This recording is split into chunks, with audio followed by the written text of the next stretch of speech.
The next live Q&A episode for the Slightly Serious Sign podcast is going to be January 19th for our 100th episode, and we want you to submit your questions. So go to wensco.com/Q&A and submit your questions. You can submit them like text like you did before, but now there's a section where you can submit an audio question. So record your questions, send them in, and we'll play them live on air for the podcast January 19th. And we want you there, and we want your questions. So join us January 19th by submitting your questions, wensco.com/Q&A. This episode is brought to you by Alan Graphics, a trusted source for high-performance cast vinyl. This is their new product, DPF V9500, which is a high-performance, non-PVC polyurethane product that is made for highly textured surfaces like this. Check out this and all the new products Arlan has coming out at wensco.com. Now I'm ready. Clock it up.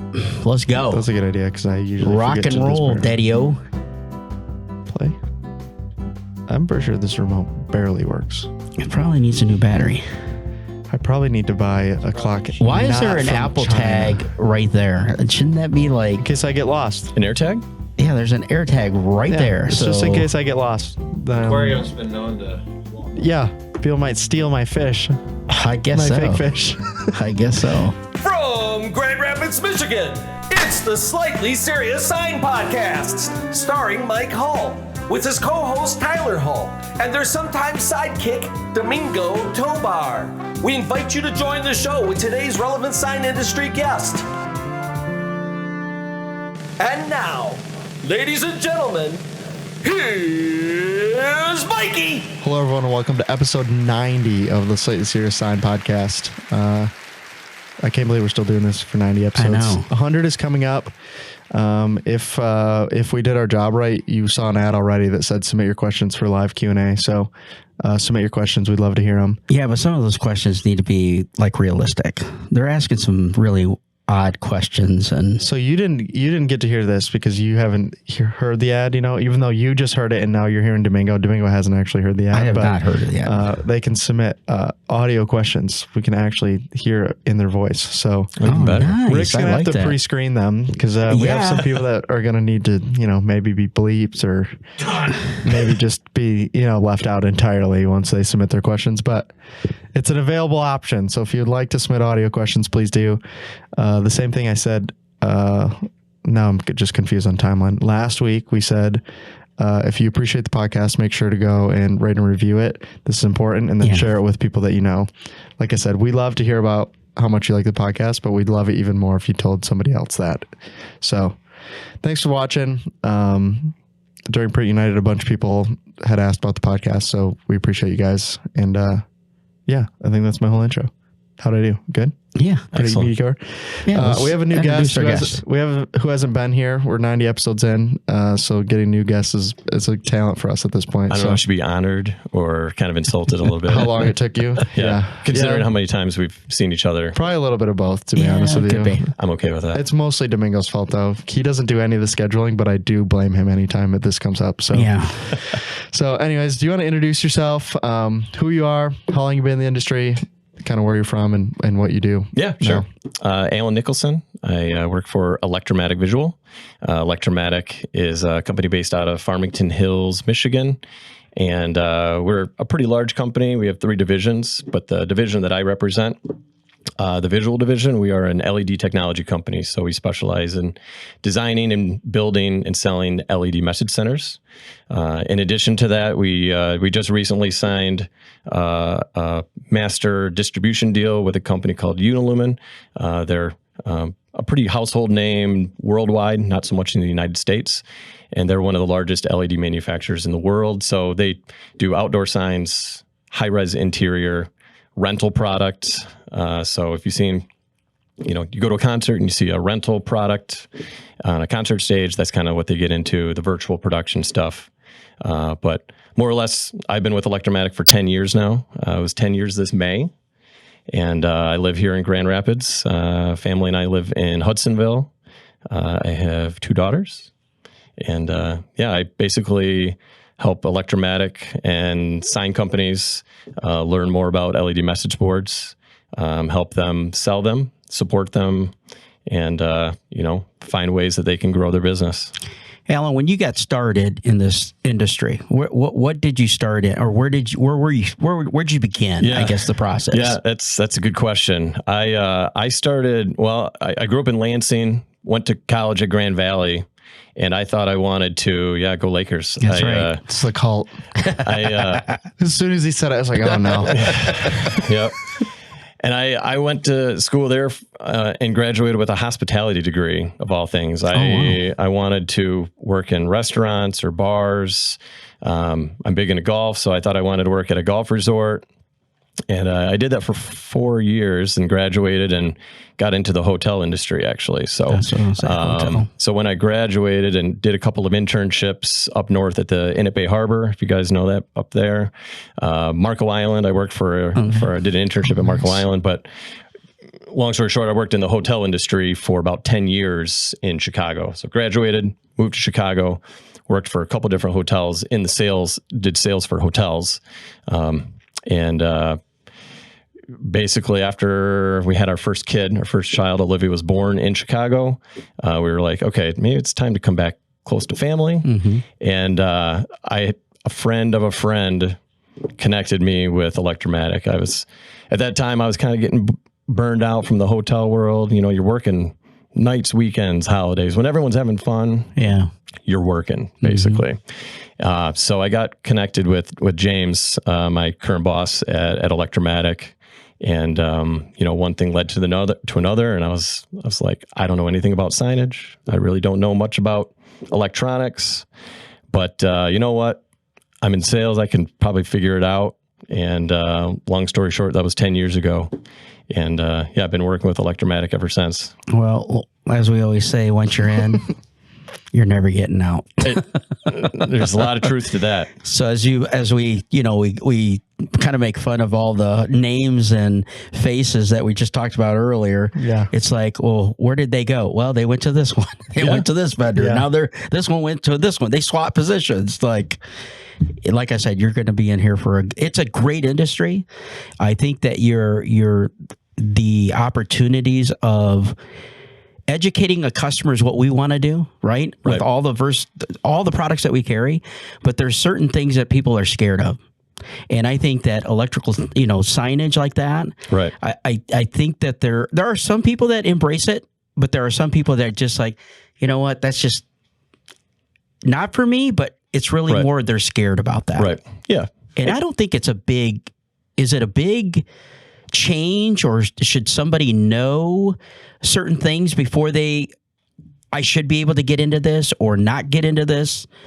Is there any kind of like a preparation that you could bring up? Or? Well, I mean, it can seem daunting, if you're not used to working with electrical anything, it can seem a little daunting at first.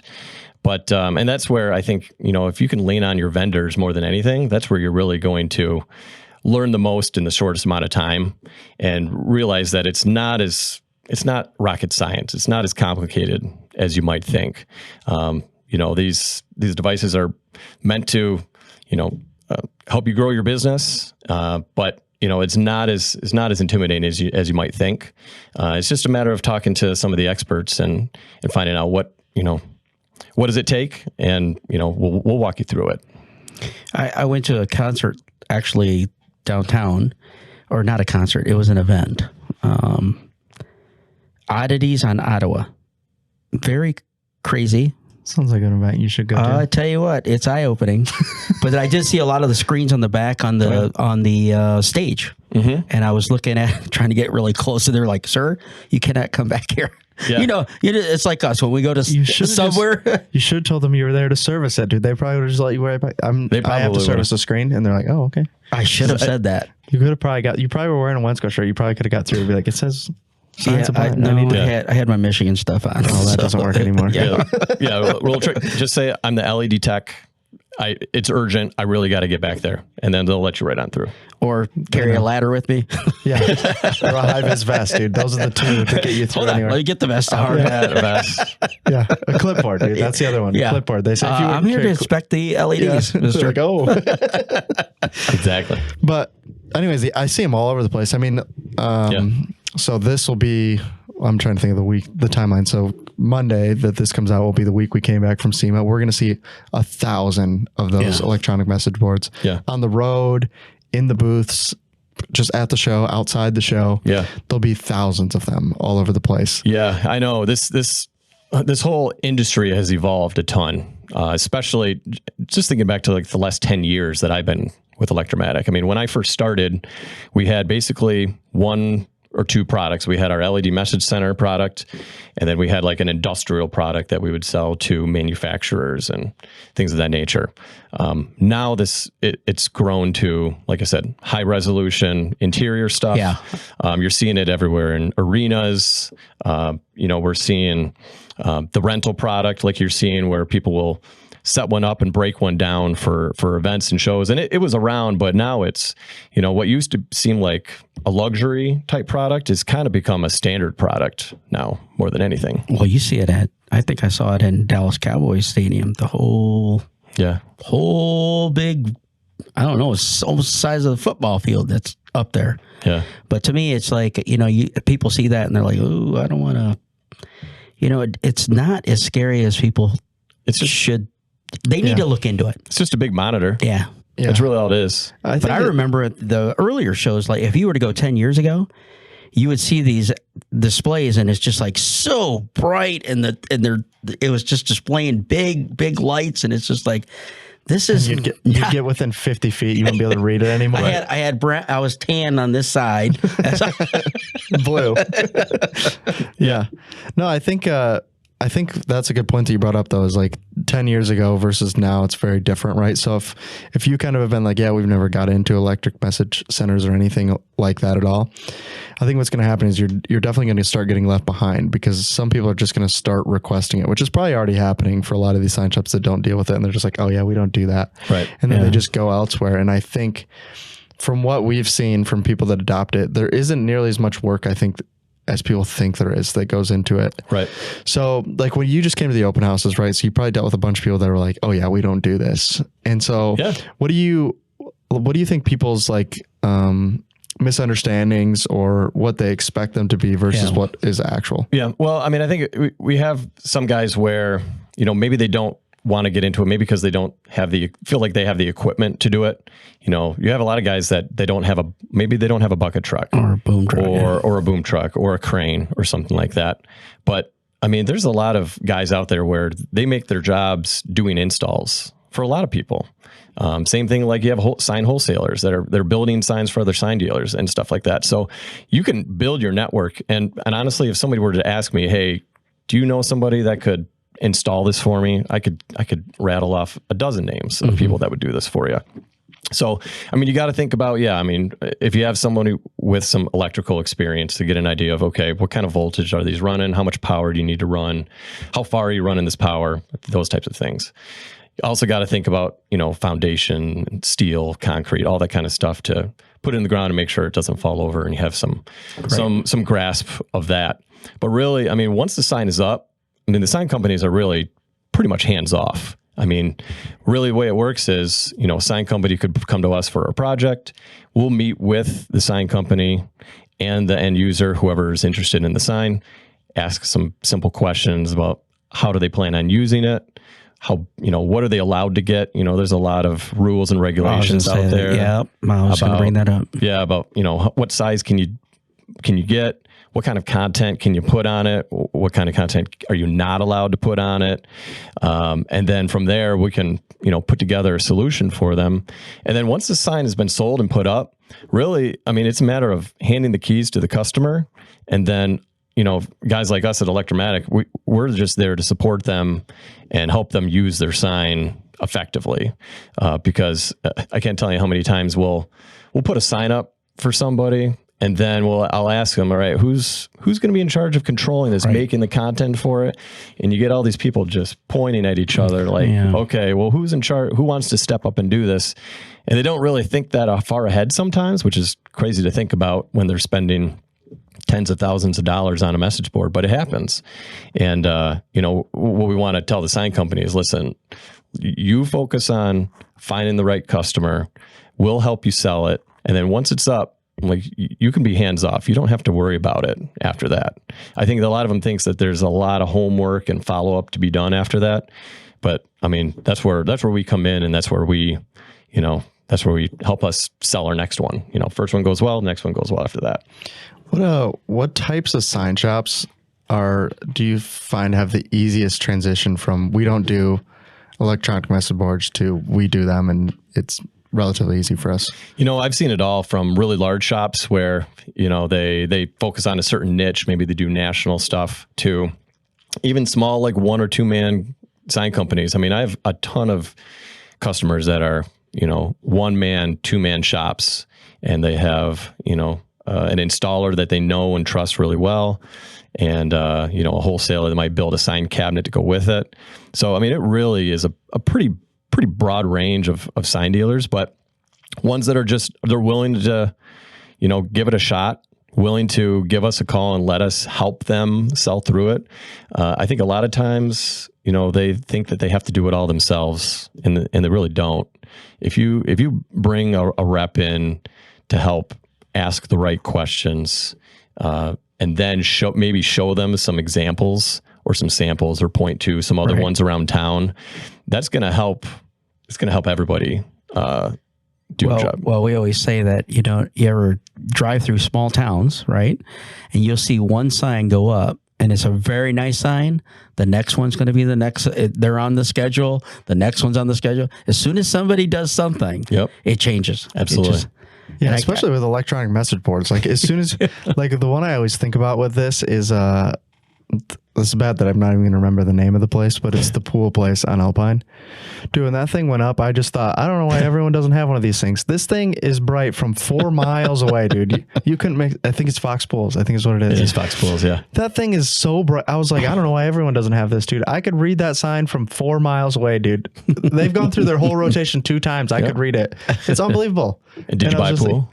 I still haven't bought a pool, but if I was in the market, I at least remember their name now. I don't know any of the other ones. So there you go. But that's one of the things, like once you see it and once you realize like, oh, this thing, all the ways it can be used, I think it's huge. I mean, we're seeing it more. I see it more like the one in Rockford that gets me is like the Culver's one, right? So this has become more of like a corporate program where they realize so much value in these centers that now, like when you quote out a Culver sign, you're more than likely quoting it with electronic message center. Obviously not everyone can have them, so that's a whole ordeal. Yeah. But most of the ones you run into have them. And it's because Culver's as a corporate level has done the math and said like, hey, when we look at putting these in, we think there's value in adding this to our sign versus not having it. Definitely. And Culver's is a customer of ours. We've been working with them for years. There's a lot of national franchisees or brands out there that have invested in message centers because they are seeing the results from it. Small Business Administration did a report saying putting in a message board and ran properly will net you 15% to 150% more business. Now that's obviously a stretch, but there are a lot of statistics out there that support that adding an LED sign in front of your business is not only cost effective in terms of cost per impression, but they actually do bring in a lot of new business that you wouldn't have noticed from before. Well, I think the technology, like you had mentioned, that I go back from 10 years to now, it is much crisper. Messaging's more easier to display. To me, I think there's just a big, we always say in the sign industry, the technology always changes 6 months. Every 6 months it changes. And I keep telling these young kids that if you don't get on the train, you're going to be left behind. Yep. So you got to stay up with the technology that's coming out, but it's always going to get better and better and better. Mm-hmm. And I think coming back from what I remember when it first started going to these shows, and it's like, oh my Lord, you can't even read it. It's like bad. Yeah. But now, you kind of see it everywhere. And I think that, a good point is it makes an impression. Yeah. And it makes a good quality, for people to come in and take a look at it, and it draws your attention to the Fox One. It's just like we always joke around it when we go to the airport. We're always touching things. We're always flicking things. We're always, and it's the same thing. You see a sign, you go, I want to know what it is, who makes it, where'd it come from, those kind of things. And it grabs your attention. Yeah. 100%. And, funny you mentioned the airport. I mean, pretty much every LED sign there is an electromatic board. So the ones you drive in, the ones in the pylons, the ones you drive underneath as you drive under, and then the one right next to security, that big video wall. We did that, I don't know, 3 years ago. Okay. And that was one where they used to have a bunch of TVs there. Yep. So, and that's where you're seeing it on the interior side. I mean, they had 24 TVs that were all a different shade of blue. You'd put that airport blue color on it, and it looked like a checkerboard, because after 2-3 years, every TV just starts to degrade a little bit. And, that technology has just finally now come to the tipping point where they're at a cost-effective price point. The level of manufacturing is an area where they're going to last a long time, and it was the right time for that. So, like you said, it's it draws your attention. It's a lot more reliable to use, and it's something worth considering getting into if you're not doing it already. It's definitely a lot cleaner than the TV look, for sure. But yeah, for sure. But if you're dealing with, so say Culver's is a good example of this, right? So say you're a sign shop, you don't do electronic message boards, right? And somebody reaches out, they're like, hey, we're bringing in a new Culver's, right? And here's what we're kind of looking for. And they're like, well, we don't do this before. What does that process look like for somebody that's never done one before? How would they go about putting the first one in? Right. Well, let's talk about someone even like not a national branded one, but in any mom and pop restaurant, for example. I think the first step would be to look at their location, their address, and find out exactly what they're allowed to have there. Get an idea of, how tall is their sign allowed to be? How many square feet is the sign? How large can it get? And then from there, are they allowed to have a message board? And if so, get in a roundabout idea of what they're allowed to have size-wise. From there, get us involved, and we'll go meet with the customer and talk about, here's some options that you have. Put together some designs for them, and also ask them, what kind of content do you plan on putting on this sign? Like, are you fine just putting text on here? Like, just your daily specials? Do you want to put pictures and graphics on it? Are you trying to put motion and movement on this? Like, how complex or how intricate of details do you want to put on your sign? And then obviously talk about budget as well. And from there, you can kind of get an idea of where we're headed from there. If someone wants something very simple, text only, then we can go something that's lower resolution, like a 13 millimeter is what we offer. Some other brands do 16s and other options. And then if they want something that's a little bit more highly detailed, then we can look at the 10 millimeter, 6 millimeter, 8 millimeter options that are available. And, we'll show them the differences between those and give them reasons why, they're different and why they have different, price points to go along with it.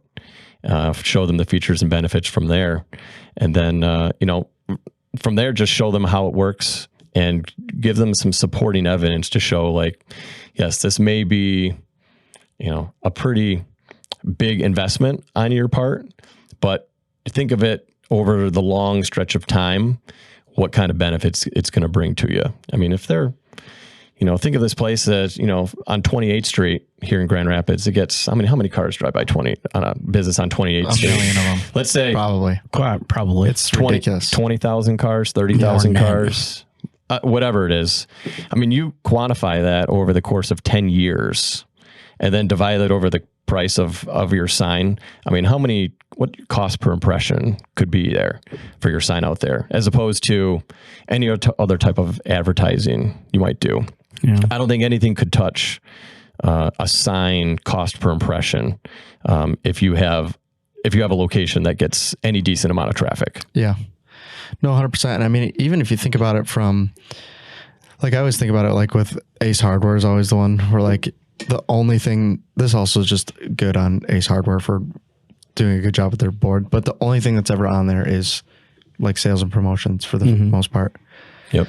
Like that is just a great use of time. Like I always think about it, like just think about it like if somebody gave you, like once you spent the money, right? Like say you could just spend, let's just put it at $10,000, right? Say you could spend $10,000 and give it to Facebook and they would just say like, yeah, you can advertise to 2,400 people a week for free. You just have to pay the $10,000 up front. There's not a single person in the world that's not like, that's a great investment. Right. But then we talk about it with a sign, they're like, I don't know. Yeah. I'm not sure if I want to do that. But if you put it in that perspective, like think about it, like if Facebook gave you free money every week to advertise to people, you could put whatever you wanted up there within reason, right? Right. I think everyone's like, yeah, it sounds like a great idea, but then it looks completely different on signage. But I think if you present it well to your customers, I think there's a lot of them that would move that direction. That if it's not offered to them, they're not even going to think about it. They're not going to think, oh, I really want, like, right. I'm sure there's some people that are coming in and asking for it and that's what you're quoting. But I think as an add-on, especially when you're putting in some of these monument signs these companies are putting in are super expensive, right? Yeah, they're putting a lot of work into big time. The design and the concrete and everything, right? They're going way above and beyond on this. And if you just added in that one extra, like, hey, would you also like, right? Have you thought about doing this as well? The price on some of these is not going to be a significant jump for what you're also going to add to the sign. No. So, or you have guys that maybe they have a changeable copy board that had been there for 10 years and they're just looking to change it up. And, they don't even need to mess with the rest of the sign.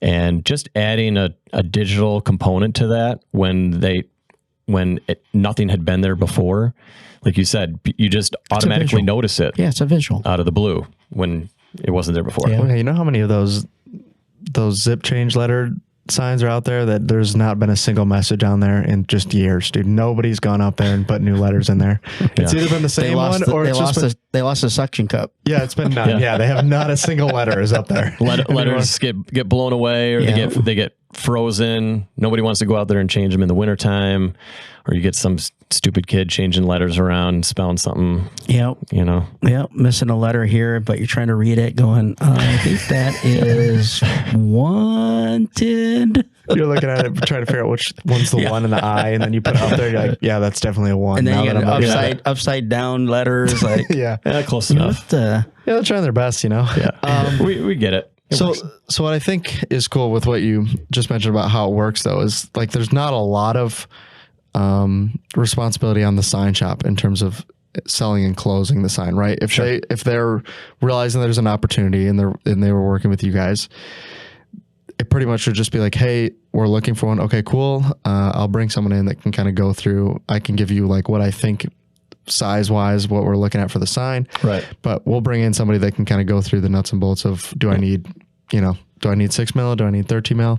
That may be completely foreign to most people, right? But it'd be like, I'll just bring someone in. They can walk you through all of that. And then if you like what they have to say, then we move forward and we'll add it in and we'll do the install and all that stuff. I think there's a few factors that I think right now. One is visuals. You got to have visuals of other jobs that were done. Yeah. So that they can get I think if you're going to get, if I'm a sign shop and I'm going to get into this, I need to have visuals to show the customer of what it could potentially look like. Right. That'd be the first thing.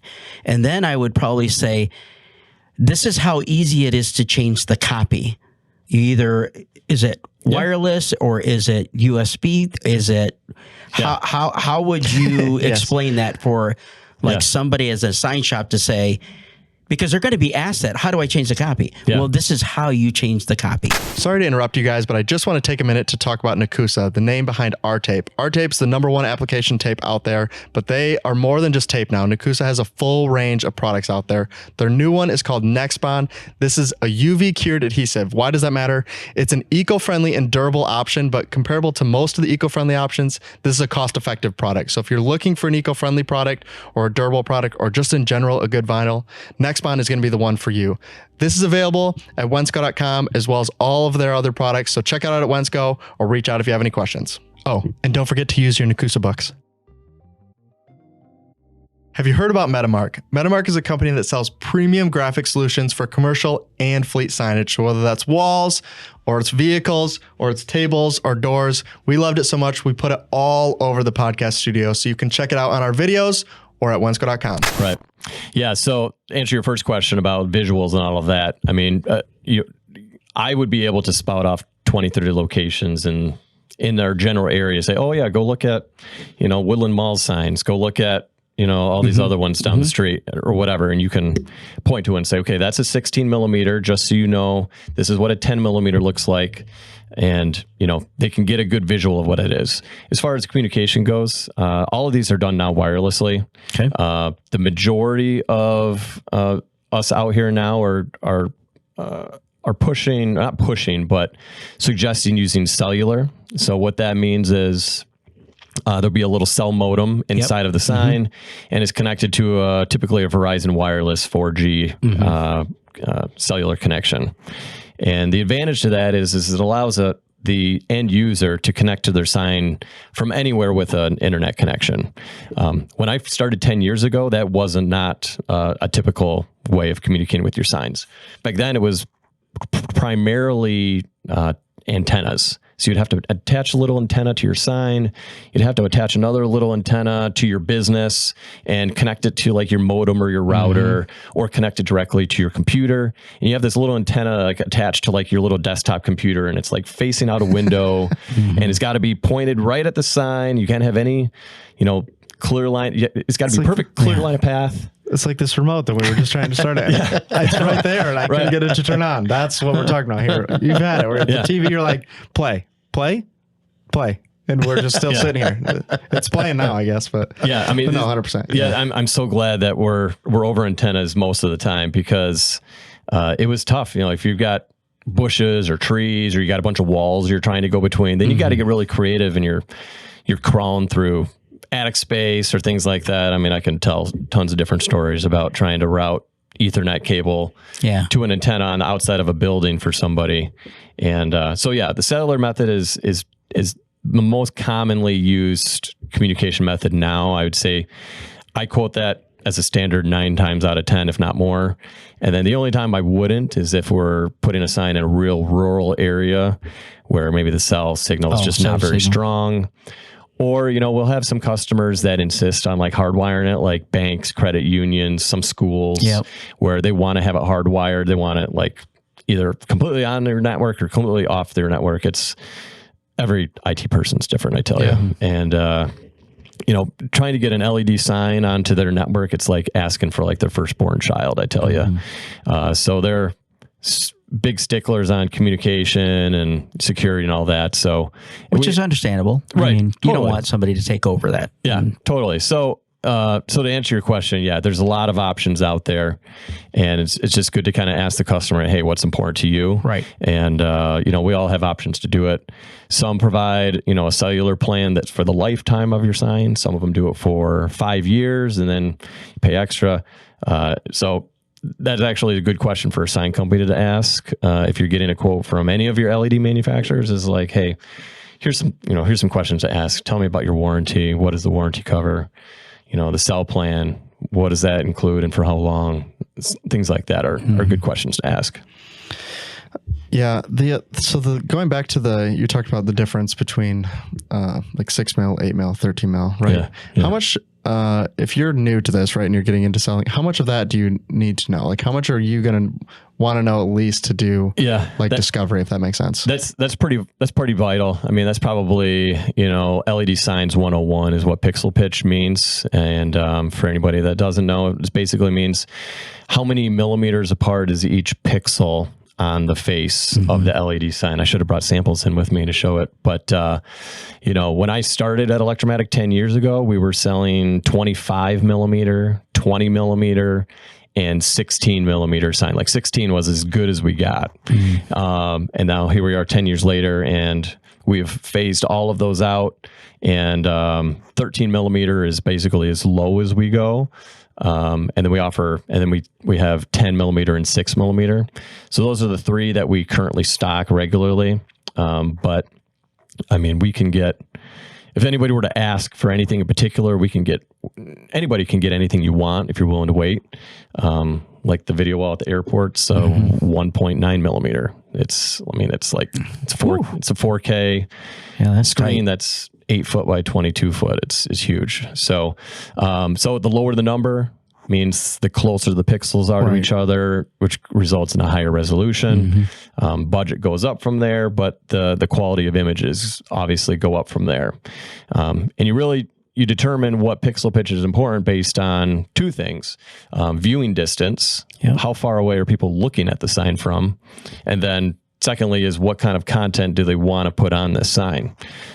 So, if you're selling a billboard that's a 14 by 48 billboard off the highway and people are looking at it from 500 feet away, 1,000 feet away, we could do a 16 millimeter and it would look great.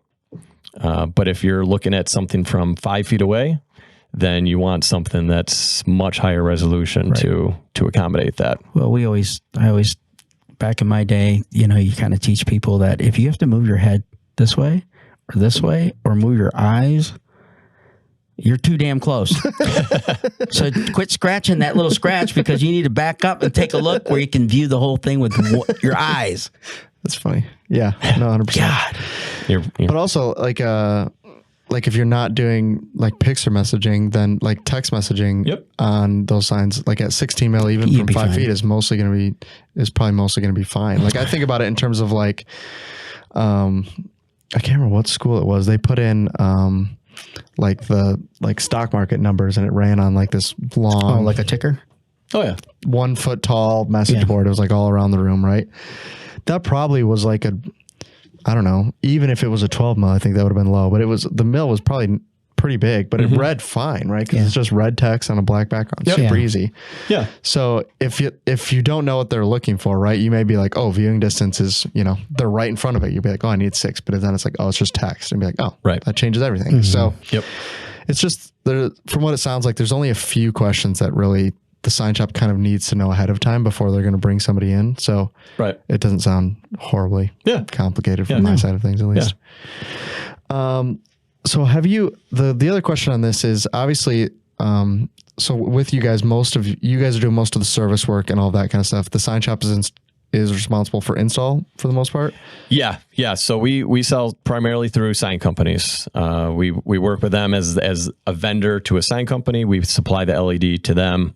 Sign companies typically install the message boards, and then we kind of come back into the picture for training and support. So is there, for the smaller shops, like you said, you deal with a lot of like 1 and 2 man shops. Is there a lot of money in electric message boards for the sign companies to add to their business? Yeah, definitely. I mean, I think there's a lot of ways you can go about it. Obviously, there's money to be made on marking up the message boards and selling those. And then there's even more money to be made on selling everything that goes along with it. It's very rare we'll sell a message board and there's not more to be made on it. Yeah, like installation, or you're going to steel or concrete, or an upper ID cabinet that goes above it that has a permanent visual of your business along with it. So, even though the message center might be 50 to 60% of the total project cost, there's still a lot of add-ons to be made as part of the project. And if you, like you said, if you're not on board with trying to sell a message board, then you're kind of missing out on the rest of the revenue that you could get out of it. Do you see more people realizing they want a message board and redoing their signage, or the other way around on the project? Just going to ask that dude. Is that new project? Is it new buildings, new projects, new? You know what I mean? Or is it you're seeing people retrofit their existing signage? Zip track signs. I'm probably seeing more retrofits more than anything. Good. Where maybe they're going through a rebranding, or they have like an old zip. What do you call it? Zip change. Zip change. I don't know what they're called. I call them zip track, but I don't know what they're zip change. So we do see a lot of that where they're trying to retrofit it into an existing space. I get that a lot, and a sign company will say, okay, can you give me a quote for a 2x8? And okay, ours might be 25 inches by 98 inches, and I'm like, is that size going to work for you? And good important information would be like, hey, this needs to be no more than 24 inches by 96 inches. Or if I have if you have a strict limit, then please let me know that. Yeah. Just save us all a lot of time from having to go back and forth and quoting everything. But yeah, I think I see a lot of retrofits, more so than the new businesses. But I think that they may just be because there's so many businesses out there with that are already making that switch. So I just think about it from when you're looking at a sign shop and how much business they do is new builds and how much of it is redoing existing signage. My guess would be it's the same way, right? So I'm more just trying to point at the fact that if you are doing any amount of retrofits, like this is something that's happening, right? And they may not have any message board before, right? It may just be they have a standard sign on the side of their building. And if you were to bring it up, be like, oh, you know what? That actually might not be a bad idea. Right. Especially if anyone on the, like we talked about earlier, especially if anyone on their street has one, right? Like if anyone else on the street has one, way easier to sell one once they see it every day. Yeah, so. It is amazing how, we'll sell one and then, a couple days later, I'll get a message from the sign company saying, "Oh, the business across the street just reached out," or the same Where'd thing. You get that sign? Or I'll get a web lead through our website, and I'll say, "Oh, we saw one just went up down the street. Can you give me a number and call up the same sign company?" And we just kind of repeat the cycle all over again. Makes sense. Yeah. So you mentioned that you guys manage the service for these signs. What does that kind of look like from the sign shop side of things? Like if the customer reached out and was like, hey, we have, a panel that went out or whatever. Yeah. If a panel goes out, a lot of times what we can do is, we'll have the customer or the sign company if they can just email us or even like text me a picture, be like, hey, this is what's going on. Our tech guys are really good about, and everyone else is like, get a look at the sign, find exactly what's going on. They can usually diagnose it pretty quickly. And then from there, if the sign's under warranty, we can ship parts to the sign company and they can take care of it themselves. We've had the ability where if a sign company doesn't have the ability to do it, talk to us and we may be able to send our own guy out there and, work it out internally. So those are two options that we have, especially for our customers here in the Midwest. What does warranty look like on those signs? What do you mean? Like just on the electric message boards? So, is that how much variance is that? I guess. Yeah, typically, we do a 5-year warranty, and that covers all the parts on the signs, and that's a pretty standard warranty industry wide across the board for most of the manufacturers. That doesn't around here. Cover like tornado or anything like that. No tornadoes. Oh, we've had a customer say, "Hey, my sign went down and." Hey, where's the warranty? A tree fell wait on a minute. This could be very pointed for the hurricane that's coming through because it'll land probably way up. It'll probably hit the States by the time we hear this because it's gonna be in 2 weeks. It's in the Caribbean right now. So we've had every year I get a handful where it's I had a handful in Gaylord actually when that ice storm went through. We had a few up in Gaylord that had to get replaced as part of that.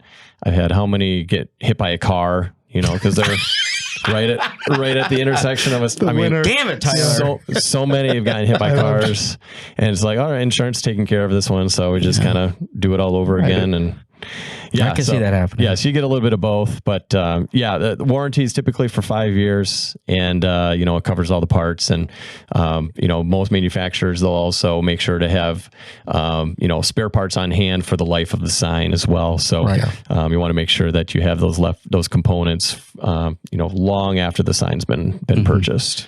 Is there do you have any like success stories from customers that you've seen who were like, we don't do any to now it's like, yeah, we do. Yeah.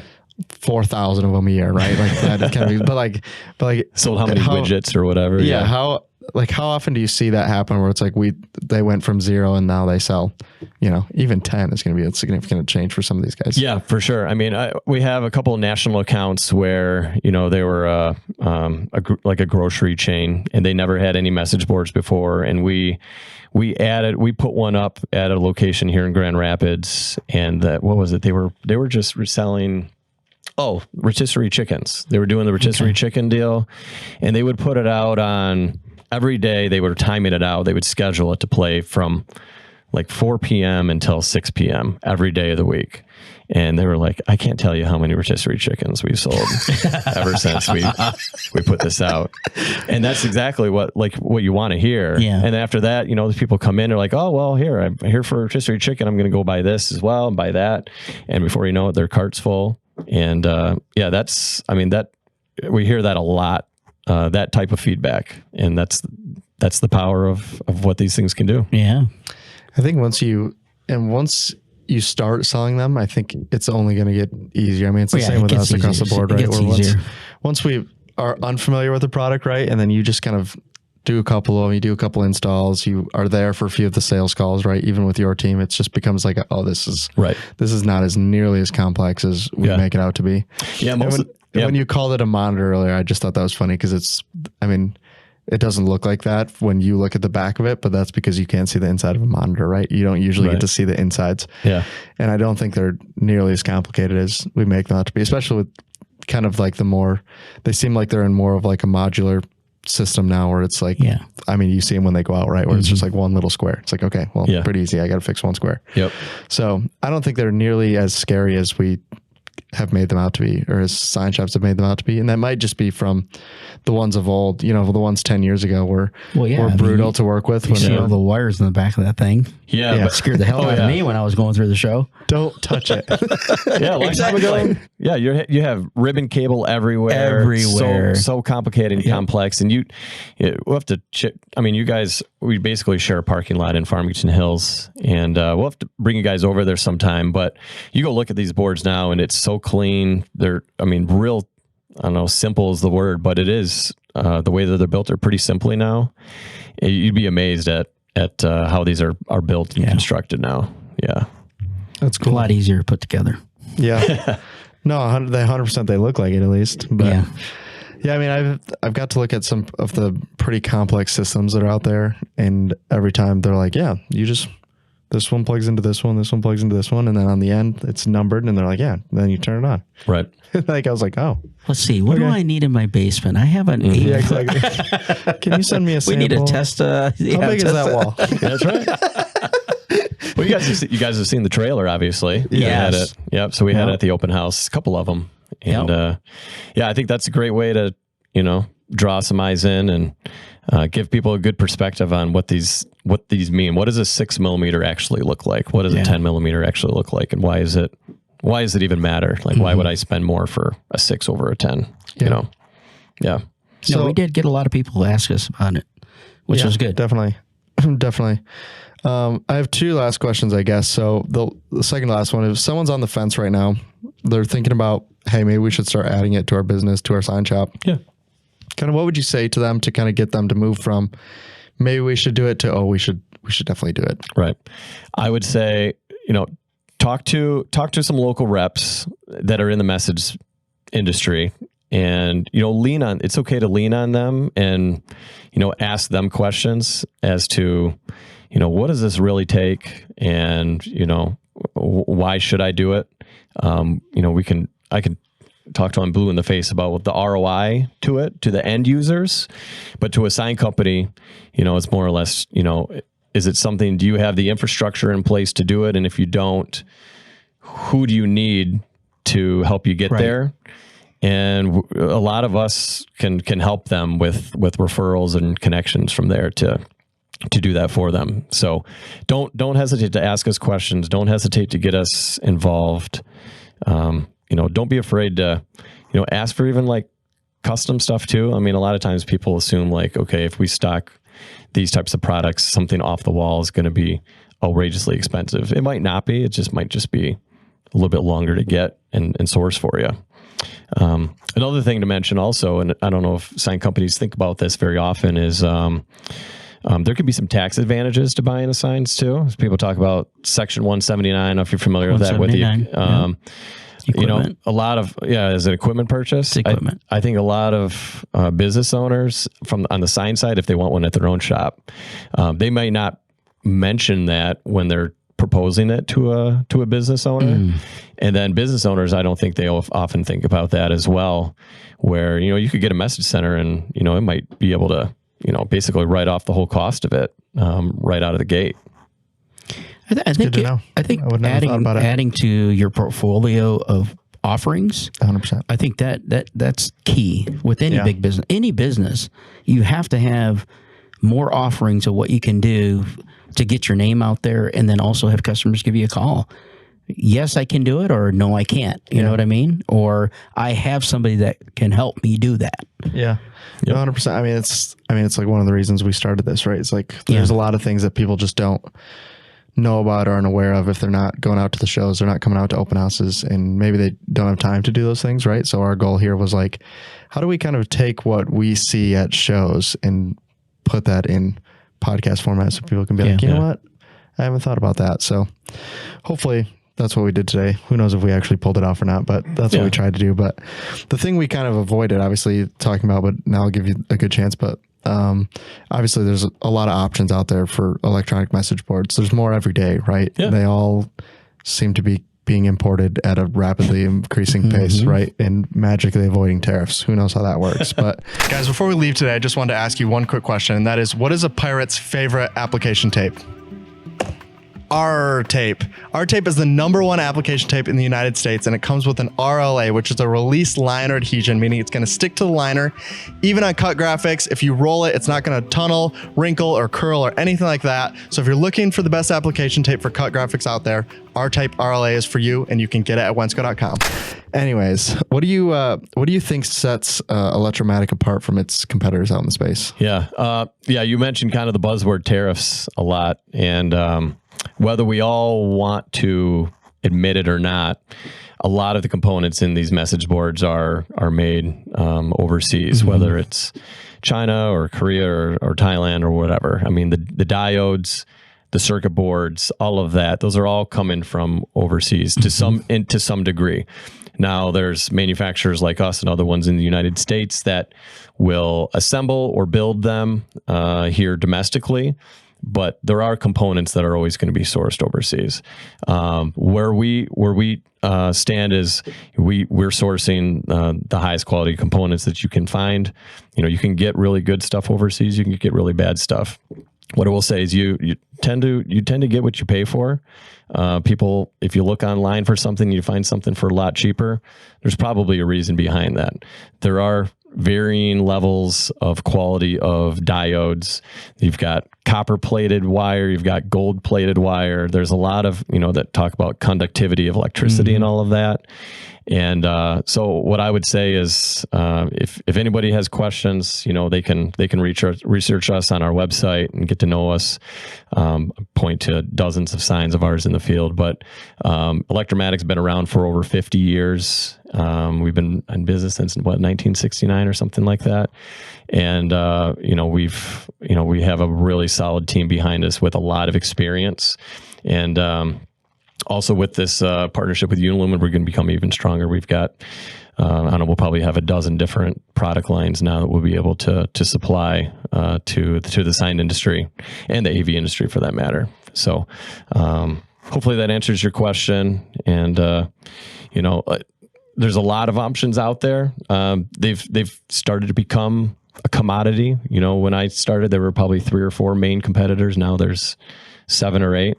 And what I would say is, talk to each one of them, get to know your local rep if they have a local rep, and see their product for yourself. Ask for a demo and see it. Ask to see the software as well and see how easy it is to operate. Call their tech support line, see if they answer the phone, and make a decision from there. Who do you think is going to be the best fit for you and your business? If I just clipped the end of what he said there, we said this, you would have thought he was talking about Wensco, dude. Exactly. If I ran it, nobody would think anything. Talk to your local rep. Yep. We've already, So, come and see a demo, to try their software, call their tech service line. Even when you talk like about my 4-line copper pitch. and gold, we've already talked about. It's like my 4-line pitch for Wensco, and that's what he just gave the same pitch. That's awesome. We're all one big family here. Yeah. Well, that's what it is. I mean, I think especially in this space, I think saying we've been in business 50 years is huge, because a lot of these companies have been around 24 months, right? And we talk about this with equipment all the time, where you said 5-year warranty is standard, right? If they haven't been around 5 years, how do you offer a 5-year warranty? You haven't even been in business that long. So I think that's just hugely important when you're looking at a lot of the stuff that's coming in right now, where this isn't standard just to message boards, but on equipment and everything. I think people coming in and offering these warranties and these lower prices, and they haven't been in business that long, there's no way to back up what they're saying, right? If they give you a forever warranty on it, but they've been in Right. business 24 months. Be like, well, they're probably giving you forever warranty because they're not planning on being here to honor it, when it comes around. So Yeah. Exactly. So just something to think about. Yeah, I appreciate you coming on. I did want to outro this with some pet peeves about message boards if we have time, because we were talking about Culver's, right? They have these message boards. Yeah. My biggest pet peeve with them is, so first of all, my biggest pet peeve is the people that put the weather on the message boards. Okay. God, yeah. Thank you. What's wrong? So no, that's fine. That's bank. It's fine. My two biggest pet peeves are the weather and the time. Okay. And Yeah. I go back to my Facebook comment, right? Say somebody gave you $1,000 a month to spend on Facebook ads, right? And you're like, you know what I'm going to put out? Doesn't have my name on it or anything, just the weather. I'm just going to spend the ad and it's going to be the current weather at this exact moment. Why? What is the point? Yeah, it drives me insane when we'll put one up and I'll do training like in person with them, and I'll show them all sorts of really cool content. And like a month later, it's the same content playing again. Like they literally have not touched it since I've been there. They're running the demo file through it, actually. Yeah, it still has the Electro-Matic logo. Yeah, it says on hello, it. Electro-Matic. We've had that before too, for sure. But What's the funniest thing you've seen? One of your signs display. oh gosh, There's got to be something. I'm trying to remember. I have to think about that one for a second. I know we had like one rival school. Oh, I like that. Shot up the other rival school's sign with a BB gun one time. Oh no. Nice. And we had to get that fixed up. That was an interesting one. As far as content goes, Yeah, I mean, you content. get some really funny ones where, they try to put some like one-liner joke on there or something like that. I mean, gosh, there's a ton The on ones there. I always see is like disgruntled employees putting messages on the board. I Those are saw my that favorite once. ones. Yeah. At Wendy's. Where it's just like, yeah, be like, so and so slept with my wife. Is what it says on the message board. And you're like, oh, that's not great. Anyways, but going back to my Culver's one, the one that bothers me about it is, so Culver's has like the flavor of the day for their ice cream, So if you buy a kid's meal, you get a scoop comes with it of the flavor of the day. Sometimes the entire time I can see the sign that never comes up. So they have the weather, time, and then a welcome to Culver's sign. So I have to go through 4 rotations to get to the flavor of the day. I'll drive all the way past the sign. I'll never see it. And I just think that it cannot be good for your business, dude. I'd say You that's tell me not on brand. three messages that just, I never learned anything. I know nothing about what's going on. No promos, nothing. Don't care. I just want to know what ice cream's being. Thank you. Right? Yeah, just or give me the flavor of the day. That's anything all I really helpful. care about. Anything. I want to know if I'm going to stop or not. And then I still forget to get it. Yeah, when I go through the line. I drive all the way home, don't have the ice cream. Still pissed about it. That was Anyways. definitely not on their brand standards, I'll tell you. No, it's not. I guarantee it's not, because the other ones don't do that, but it just drives me nuts. I want to just leave a message. Like, can you just please, just put the one on there? I don't even care about the other ones. Just leave it as the one message. It'll be way better for you than any of the other ones. But I don't know. I just feel like there's a lot of people that get the boards and then just don't use them. Yeah, they don't use drives them me crazy. properly. Yeah, it is a pet peeve of mine. You're not going to get maximum value out of these things if you're not using them properly. Change your content regularly, make it bold colors, high contrast, change it regularly, use motion if you're allowed to in your area. Go bigger than you think you need to get. I've had many examples where people get a sign and they're like, oh man, I wish I had just paid in a little extra and got a little bigger. So if you're in doubt or you're kind of in between, just get a little bigger. And I'm not saying that to be selfish or anything. I'm just, from feedback from people, that's what I hear a lot. Also, I think the also content know what changes. colors you can actually put on the screen. Yeah. Because the one that drives me nuts is it happens Easter's the main problem with this one, dude. Light blues All and these pinks on these electrics, and sometimes they'll put them together, and you're just like, I have no clue what that says. Yeah. There's pink letter on a light blue background. That's all I can tell you. Yeah. Stay away from pastels. Just go bold colors. I mean, that if you do that, you're going to do fine. Big solid block letters. Don't be using cursive letters. Just high contrast block letters. Yeah, I think of grocery stores. If they, you think of, I can't mention any names, but changing the content is highly important. I would like to see them change it to give me the update on the football score? No, I'm joking. As I'm driving home. Can you put the Lions game on your message board when I'm driving home? That's what I need. People ask that a lot too. Can I put the game on? Can I put a live stream on there? Like, well, technically, I guess you could. Outside of all legal liability, I will tell you it is a doable Why is thing. our cell bill?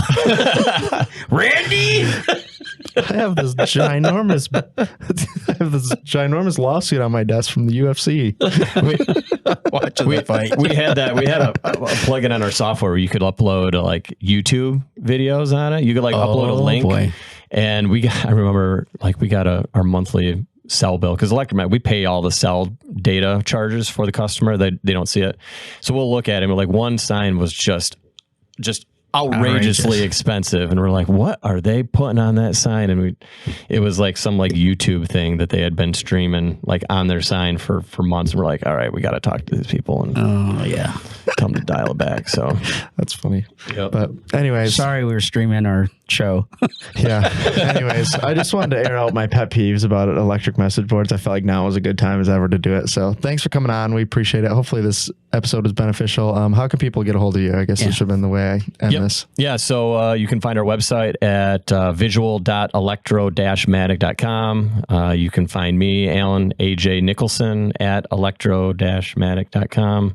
We're all on social. You can find us on X, Facebook, and Instagram. And I think that pretty much covers it. Sounds good. That's Rick will great. put those in the description. Thanks for coming. And thanks for making the really, you did it to him. You would do that to him. Right at the end too. He has to put it on the screen if he motions for it, and he did it right at the end. These. Yeah, okay. there you go. See? There you go. Well, it's getting bad now. Anyways, thanks for making the long drive over here. We appreciate it. And hopefully this was beneficial, and we'll see you guys in the next episode. So goodbye. See ya.